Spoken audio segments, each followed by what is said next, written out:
این همون پژو 70 میلیونی است که تا الان حدود 50 میلیون خرج شده تا از این تبدیل بشه به این. ماشین دو رنگ کامل شد ولی کاپوت دو رنگ نکردم چون میخوام کاور بکشم. بریم که این قسمت کاور بکشیم رو کاپوت.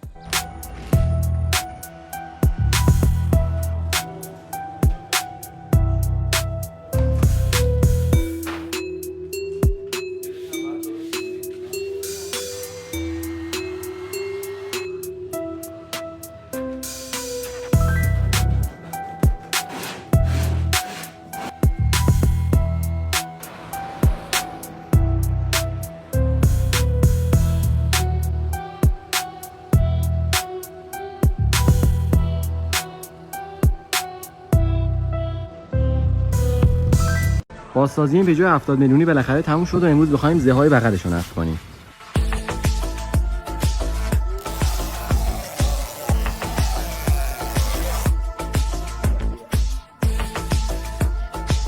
این ورش هم چسبونیم، فقط مونده این.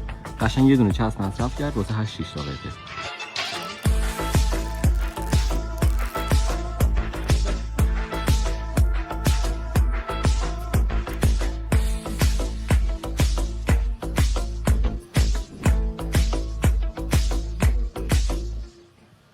این پژوی 70 میلیونی 0 تا 100 ام 16 جمع شده و الان عقبش چی کم داره؟ لوگوی ام 16 گرفتم، همین فسقلی 70 تومن. آرمای فابریک 405 هم گرفتم، اینا جفتش 20 تومن.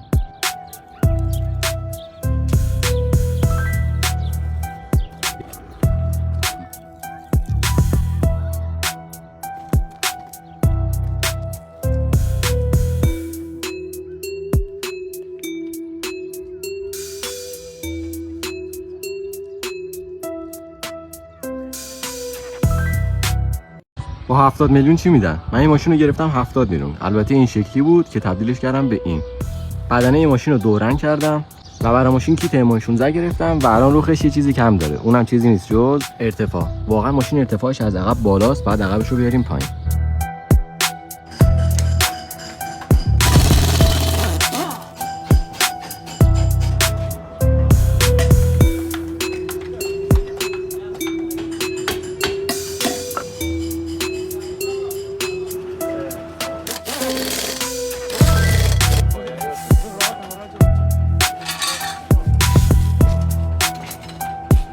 بعد بازسازی کامل این پژوی 70 میلیونی نگفتین چی میچسبه؟ آفرین، رینگ اسپورت. رینگ 5 پر گرفتم با لاستیک خارجی فاق 50.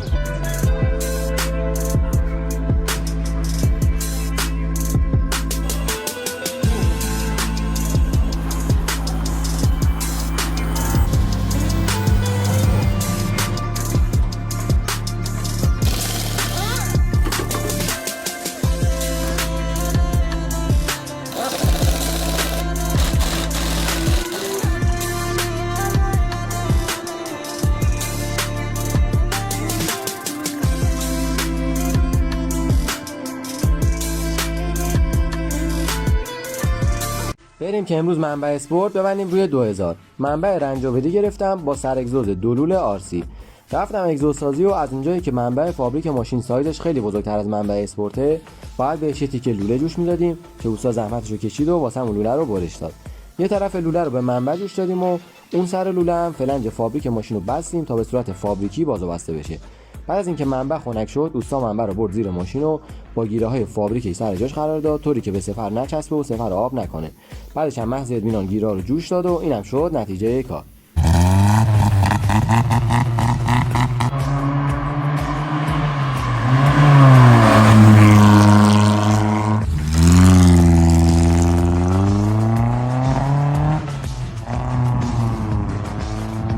یک بار برای همیشه. برای 405 شیشه چراغ شفاف اندازیم یا فابریکی خودش بهتره؟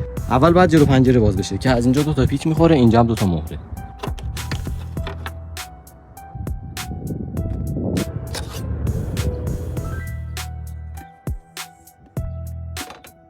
دو تا خار از بالا خورد، 2 تا از بغل، 2 تا از پایین. اینا رو باز میکنیم، شیشه‌اش در میاد.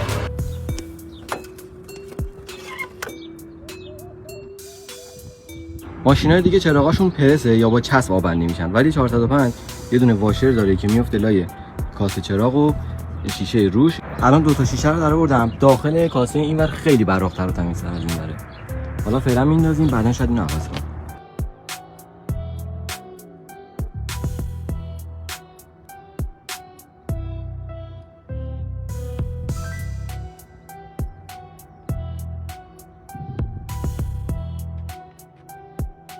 بریم که امروز چراغ برفی ببندیم روی پژو. رخ ماشین با چراغ فابریک.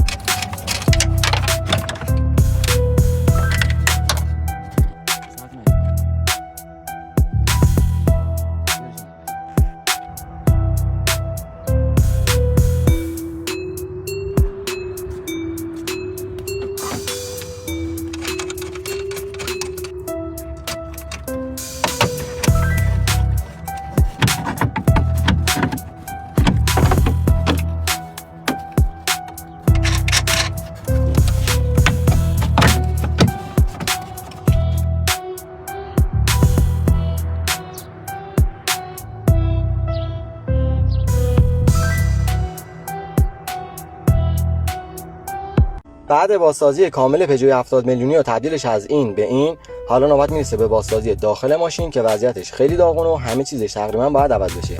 اما قبلش میخوام با این اسپری همه کاری خودم تمام قطعات ماشین رو مثل این آفتابگیر برق بندازم. برای شروع رفتم سراغ ستونای ماشین که خیلی کثیف و داغون بود. با یه چسب وسطش علامت گذاشتم که تفاوت قبل و بعد تمیز کردن رو ببینین که واقعا هم خیلی فرق کرد. ستون سمت راننده هم همینطور تمیز کردم که میتونین ببینین چقدر کثیف بود و اسپری چقدر خوب تمیزش کرد. خلاصه که ستونا عین روز اول تمیز شد و بعدش رفتم سراغ فرمون ماشین. وقتی دستمال ساده روی فرمون میکشیم فکر میکنیم فرمون تمیزه و هیچ جرمی نداره، اما کافیه یکم اسپری همه کارو روش بزنیم و چند ثانیه روی فرمون ماساژ بدیم، بعد با یه دستمال تمیز کنیم تا بفهمیم فرمونمون چقدر کثیف بود و ما متوجه نبودیم. میدونین این چیه؟ این نمد در صندوقه که ایران خودرو زحمت کشیده از رو ماشینای مدل بالا حذفش کرده. امروز میخوام هم این نمد هم نمدهای دیگه صندوقو بندازم و صندوق ماشین رو مرتب کنم. قسمت دوم بازسازی داخل پژو 2000. داخل صندوق ماشین خیلی کرکسیفه، یه سری آشغال ماشغال هم هست که اینا رو در میاریم. این جلوهاشو فعلا خاکاشو گرفتم ولی فایده نداره، باید برم داخل. بسم الله الرحمن الرحیم. کف صندوق نریزه. این نمد کف صندوق. آقا من دست تنها به خاطر همین زاویه دوربین خوب نیست، چون با یه دونه دست کار رو انجام بدم، با یه دستم ویدیو بگیرم. خب برعکس انداختم، بعد یه بار دیگه دارم. آره این وریه، بعد این وری بندازیم. قشنگ فیت خودش. اینم نمد گلگیره. اما خدا کیه؟ خب اینطوری بسته میشه رو صندوق. اینجا جای قفلش هم واسش گذاشتن. این سوراخ هم جاییه که خاراش بس میشه.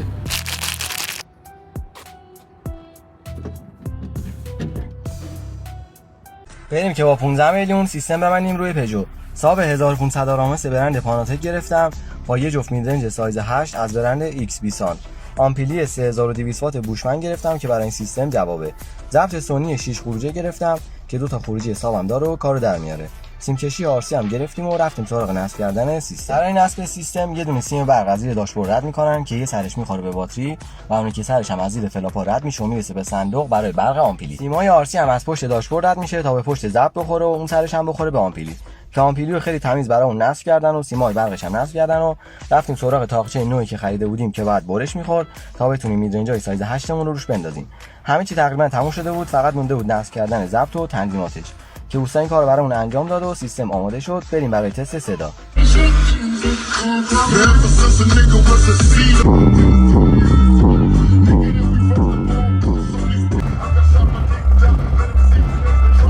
خود روکش صندلیو می‌خری 1 میلیون، باید 500,000 تومان هم هزینه نصبشو بدی. ولی من امروز می‌خوام روکشامو خودم عوض کنم. قسمت سوم بازسازی پژو. برای شروع این کار اول پشتی صندلی عقبو درآوردم و روکشای قبلی خودش رو جدا کردم که می‌بینیم صندلی ماشین تماما قهوه‌ایه که فابریکی خودشو با رودریای سته. خلاصه که روکش جدید رو انداختم و کار صندلی عقب تموم شد و اینم شد نتیجه. بعدش رفتم سراغ صندلیای جلو و روکشای خودش رو درآوردم و روکشای طرح اپتیمایمون رو روش انداختم که البته یه مقداری از صندلی عقب سخت‌تر بود. بعدش هم پای سریع رو درآوردم و روش روکش انداختم. برای قرار گرفتن سر جاش بعد 2 تا سوراخ بزنیم تا از روکش رد بشه. خلاصه که روکش رو عوض کردیم و اینم شد نتیجه. قسمت بعدی بازسازی این ماشین میریم سراغ عوض کردن فرمون و پنل داشبورد. پس اینستاگرام پیجمو دنبال کن.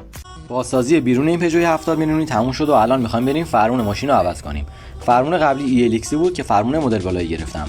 عوض کردن غربیلک فقط با باز و بسته کردن یه دونه مهره انجام میشه، ولی از اونجایی که ما چاره‌شو نداشتیم رفتیم واسمون این کارو انجام دادن که همین واسمون 200,000 تومان آب خورد.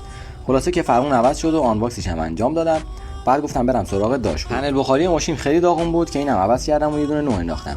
البته این قطعه‌اش توی بسته نبود که اصلا نوش گیر نمیاد، بعد هم قبلی خودشو بندازیم. بعدش همین قسمت پایینی داشبورد عوض کردم که اصلا اسمشو نمیدونم، فکر می‌کنم جاستیگاری باشه. که این خیلی سخت عوض شد چون 4 تا پیچ داشت و خود دندم باید در میومد. خلاصه که عوض کردم و سردندم انداختم و اینم شد نتیجه کار. تک خورید دالا رسم مانی اومدیم بالا رسیدیم با دست خالی، پس بدونستم بهت پوز پولو نمیدم ولی خوبه وضع مالی. هی بالاخره رسیدیم به قسمت آخر پژو. الان میخوام این کفوشا رو به علاوه این پشت سریع رنوی بندازم رو ماشین که دیگه این آخرین هزینه برای ماشین باشه و بعدش بریم سراغ بازسازی ماشین بعدی. I'll be the last one left when the lights go out. I'm down to one last breath, but I can't stop now. We all fall down sometimes, yeah, but that's just life. So cross my heart and hope to die. Baby, I was born to fight the fear when I feel like dying. I'm trying to fly high, but I'm not a pilot, can't deny it. There's some days I feel idiotic, just a